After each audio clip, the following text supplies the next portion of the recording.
there's been pictures and video footage circulating around on Facebook of a pretty serious situation that's taking place right now along what is known as the longest river on the East Coast. Parts of the Susquehanna River are frozen solid with a massive ice jam, and they're even creating ice mountains. It's quite the sight from what I've seen, and we're heading there now, so come along with me.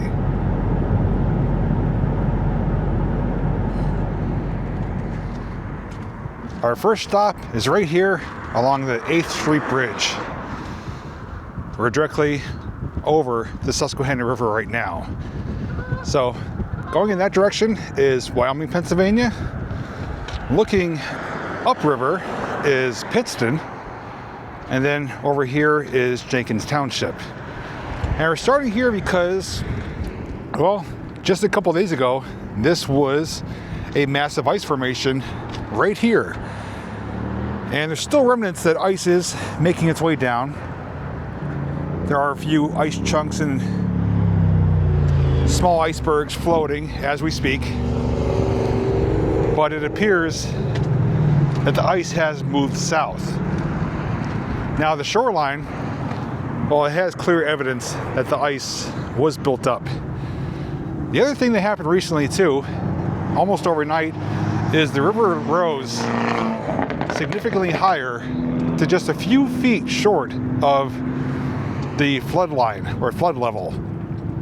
So that's why we see a lot of ice up there on the bank, because, well, the river rose considerably due to a lot of recent thawing and melting, especially coming from north. So thankfully it looks like it has receded a little bit, but as we look downstream, the ice is down there, a bit farther down. But this island right in front of us, there's ice around the entire thing just a couple days ago. Now I'm not surprised to see that there's no ice here right now, especially today, because today is probably the warmest day we've had in months. It's currently 62 degrees out, and today is Saturday, February 28th. So looks like winter for the most part is behind us. But as we're going to see, we're going to head south. It's not letting go just yet. There is still ice formations and a big ice jam further down. Now before we continue, I'll tell you a few facts and details about this river in case you're not too familiar with it. But as we already stated, this is the longest river on the US East Coast. It flows a total of 444 miles, starting from Otsego Lake in New York, goes through Pennsylvania into the Chesapeake Bay in Maryland, which contributes for half of the bay's fresh water. And this is ranked as the 16th largest river in the US by watershed. And originally it was known for a trade route for Native Americans and early settlers. So a lot of history to it. Doesn't have the best reputation today because the water is never really clean or clear.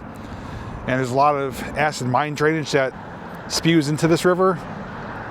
But it is a significant river here in northeast Pennsylvania.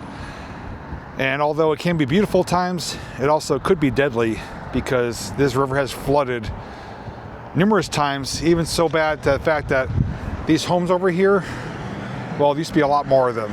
They actually took in a lot of water.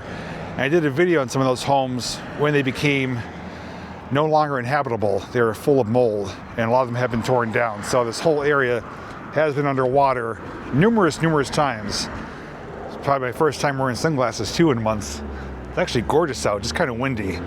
So right now, we're gonna hop back in the vehicle, head south to a location that I covered a few months ago regarding some railroad history. It should offer us a great vantage point of the river, and I'm about 99.9% confident the ice is jammed up down there. So I'll see you there. We're here at location number 2, and we have found the ice. Some of you may recognize this location. This is known as the Gauntlet Bridge. Norfolk Southern runs over this twice a day at least. And down here, the ice is still intact. Slowly moving in areas, but for the most part, pretty jammed up. Now we do have an obstructed view here with the tree, so we're gonna go down to a location just down that way, which should give us a nice clear view. Apparently I'm not the only one down here today. So we're now beneath abandoned train bridges that I've documented when I was here. And we should be able to get a pretty clear view of what's going on with things. Yeah, I'm not going to go any further, but ice actually all the way up here. Now, although the river level has receded some from that kind of overnight elevation change, it is expected to rise again because obviously up in New York, there's still a lot of snow and ice. And with how rapidly the temperatures are increasing, it's going to melt pretty quickly and it's going to flow directly down this way.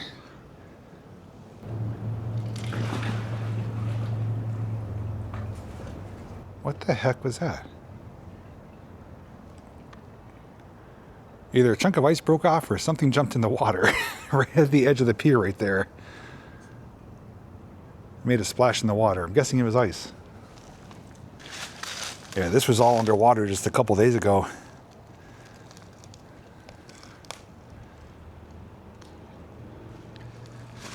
Gonna come to one other spot here. Give us a larger view. Oh yeah, there's some big gaps.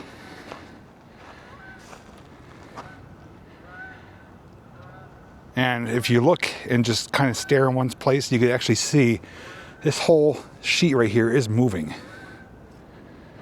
So the ice is on the move. It's retreating to the south. That's why we didn't see it at the 8th Street Bridge, because it was there just a couple of days ago. Now, we obviously don't see any ice mountains or large ice formations, at least here. But I do know they were here, at least along the stretch of the river between 8th Street Bridge and our third and final location, because there's photo and video evidence. So we may come across some of that, or it could possibly broken apart and became more like what we're seeing here.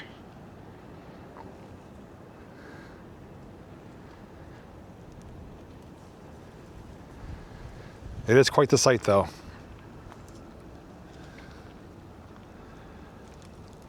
I know it's not coming through on camera, but could just barely hear like a little bit of like grinding and rubbing and cracking as the ice is moving and shifting. Now, the reason this became such a somewhat serious situation is because with the ice formations, number one, it's drawing a lot of people to it. They're coming down to the river to see it for themselves, and people are even tempted to go out onto the ice, you know, to either witness something they've never seen before, to get some pictures, some unique selfies, or just to document it. But that creates a serious safety issue because the ice is not stable. Even though the ice may not be moving in certain areas, the water is still moving beneath the ice. So the river doesn't stop moving, but the ice becomes like gridlock. And from the pressure of continuous ice coming down behind it, it just builds up and eventually works its way upwards. So that's what's been happening, and that's why it's such a serious situation that they're monitoring, because if it wasn't starting to break up, they'd have to monitor or protect a lot of the accessible areas so people don't go out onto it. But also, if the ice was to break off in like really large, tall structures, ice mountains per se, that could cause some structural damage at certain areas as it flows down south. So they're still not out of the woods yet, but from what I can see here, things are kind of progressing as they're supposed to be with the warmer temps. But we could definitely tell ice is much further south than it was just a couple of days ago. Yeah, that's actually moving quite a bit now since we got here. It's moved over 10 feet in the last couple of minutes.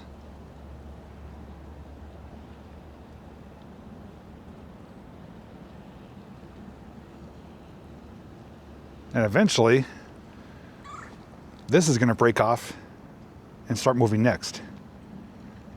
We already heard a chunk of ice fall over there when we were beneath the bridge there, so it's going to happen probably later today.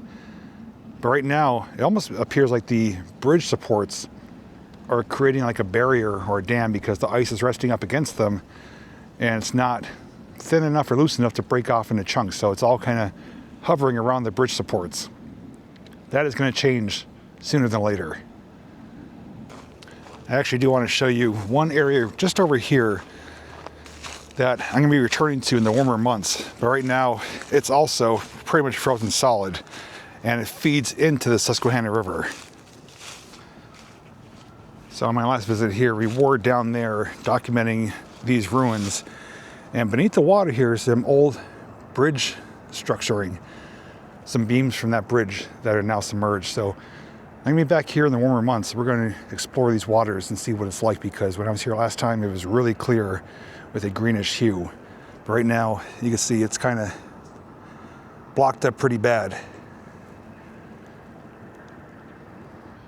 We're now gonna head to our third and probably final location, but it's a location we were at very recently because I made a video showing the frozen landscapes around the area. When our temperatures were below freezing for over a month and averaging below 0 wind chills for weeks, everything transformed, including a frozen Buttermilk Falls, a frozen Francis E. Walter Dam, frozen train yard, even though it's still operable. But the third location is one location that allowed us to get down close to the ice and witness it firsthand. So let's head there now. Well, we are at our third and busiest location. There's quite the sight here of people coming to witness the incredible ice formations and ice jam. And down here, it is a little ice jam. So this is what we were talking about. This is what we heard about. And it looks so much different from when I was here just a few short weeks ago. Because this is the boat launch area. And we were able to walk down this even though it's snow covered and be kind of level with the ice. Now the ice is significantly higher. It is an incredible sight here. And as far as I could tell, it's not moving at all. This is a frozen ice jam. Look at the size of some of this ice here too, though. I mean, it's hard to come through on camera. I would say that's at least a 10 by 10 piece.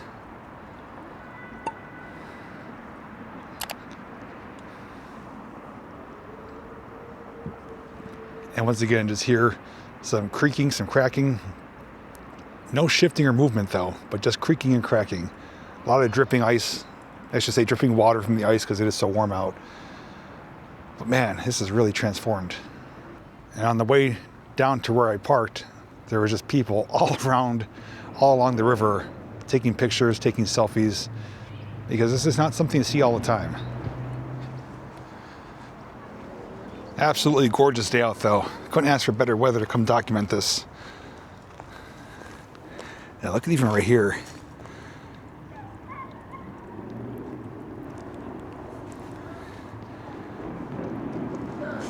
And like we mentioned before, the water is moving beneath this ice. And that's what makes it dangerous, because at any given point, a part can break off or fall through and you'd be trapped under the ice. And this area looks like is probably where some of those ice mountains have formed. Although I don't see any right here, it looks like a really good area for them to be. I mean, I do see some, which I'm not able to zoom too far with this, but directly across there are some higher peaks. But the ones that we saw, or I shared the picture of, they said were about a 1 story in height, around 10 feet. And most likely going to find more of them downriver. So the farther south you go, the more of a jam there is. And these bridges don't help the cause, because as we saw, the Gauntlet Bridge, those bridge supports and piers act as a barrier, and everything just gets trapped right behind them. And that's what's happening here as well. I mean, I don't know if you could see just the size comparison of the people there compared to the ice. I mean, it's significant. I actually did bring my action camera with me on my long extended pole. I was hoping to find like a break in the ice to maybe get you some footage beneath the ice, but I don't think that's gonna be possible. Not only I don't see any clear openings, but I don't think I want to get close to that ice if it was to break off. So I don't think it's worth the effort to do that. So one thing we may do though is maybe go on top of the Market Street Bridge, walk on top, look down, get a overhead shot of what we're seeing right here, because this is pretty much ground level almost. And depending on if you're looking from here or from the top, the views are drastically different. But I do see some bigger formations up here that have kind of came ashore from that high water level not too long ago. Even though it is in the 60s today, this isn't going to go away overnight. This is here probably, I'd imagine, another 2 to 4 days at least. But tomorrow is supposed to be in the 30s and windy, so it's going to kind of refreeze. But they are calling for higher temperatures, I think later next week in the 50s and 60s, even higher than that. So I think by the end of next week, most likely this will be gone. There was even people that drove from out of state to come check this out because, again, it's not a sight you see every day. Yes, rivers and lakes and streams do freeze. That's not uncommon. And even though we saw it frozen when we were here last time, just a short while ago, it didn't look like this. There wasn't a massive jam and these vertical formations, because when I was here, there was a patch down the middle where the water was still flowing, and I was able to show that during my video. Now, that doesn't appear to be the case. It appears to be frozen solid. Actually, kind of eerie looking right here. We got these crevasses and pockets that are forming, and at any given moment, some of those chunks of ice could dislodge and just fall right into that hole. I know this video is not doing it justice, but I can easily see how some of these ice formations have reached nearly 10 feet in height. Just keep in mind, all this ice started a few days ago north of the 8th Street Bridge where we started this video. And as the ice is flowing down from what we've seen beneath the Gauntlet Bridge, that ice is moving towards this direction. That's added weight and pressure, and it's just squeezing upon itself. And it has no choice but to go up. And that's what's happening. So there's a lot of peaks and valleys that you can't really see from here, but they are out there.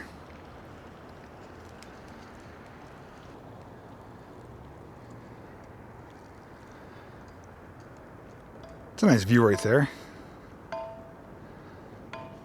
Minus the kid banging the pipe. I'll tell you one thing, if this ice doesn't break up and move south before the river is anticipated to rise from the north conditions up in New York, that's going to create quite the problem. Not only at places like this, a public park, but other areas that normally shouldn't be underwater, more dangerously, shouldn't be under tons of ice. It could cause a lot of structural damage. Although it's ice, we've seen the size of some of these pieces. They weigh in excess of several hundred, if not several thousand pounds.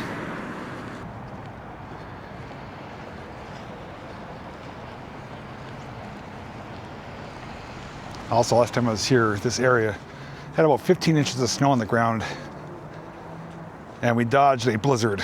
We were supposed to get another 15 to 24 inches, and we got about an inch. The storm shifted track pretty much last minute.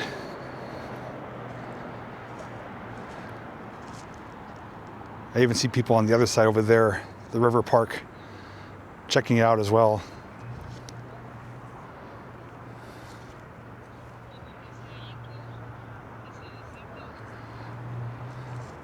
So I'm thinking, since we're here, and before we wrap things up, we'll take a walk up onto the Market Street Bridge.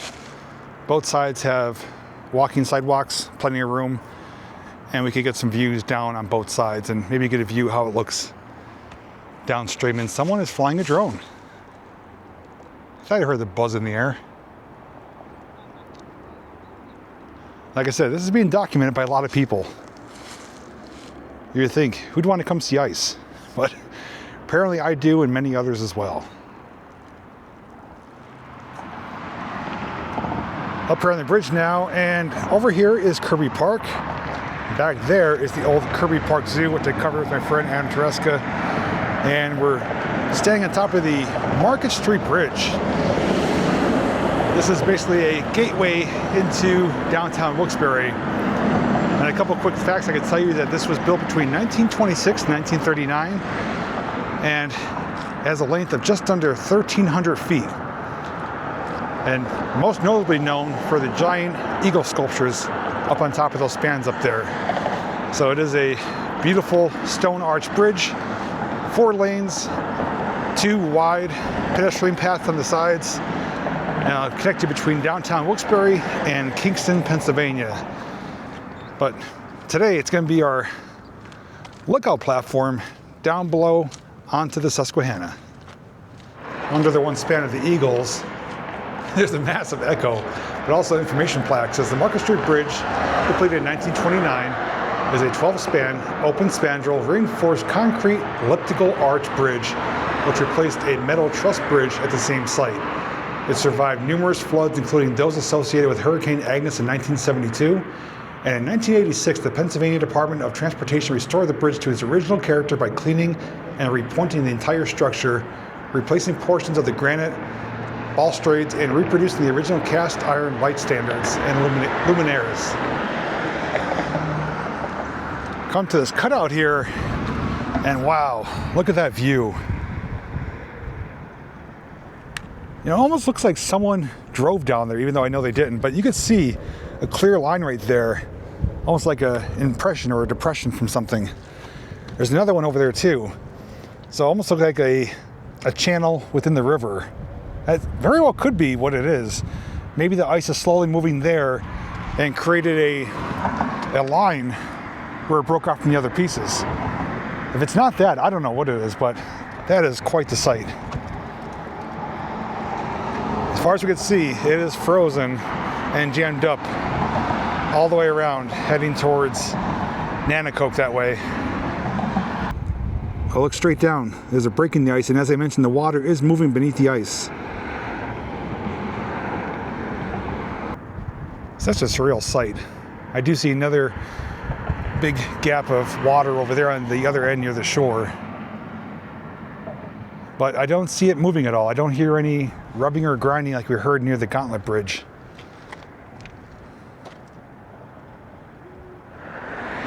On the other side now, well, things look even more different over here. There is, I guess these are fault lines, and we didn't see them because we were down there in the park, kind of eye level with the ice. Up here, you could see some fault lines and some almost like collision points where the ice has created a line and it's pushed up right along that line. So I know it's not a fault line, but that's what it appears to be though. That's the term that comes to mind. And over here, right in front of these bridge spans, it is built up considerably. Even right down here below us.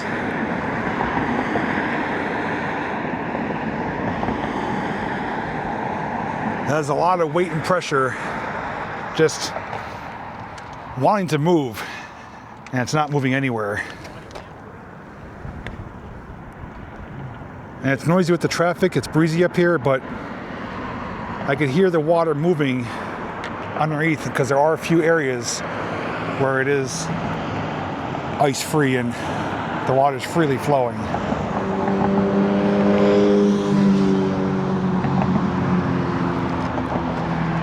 So what I'm calling a fault line basically continues beneath the bridge and down that direction, which we've seen initially, and I said jokingly, looks like someone drove on the ice. Well, we know it's definitely not the case.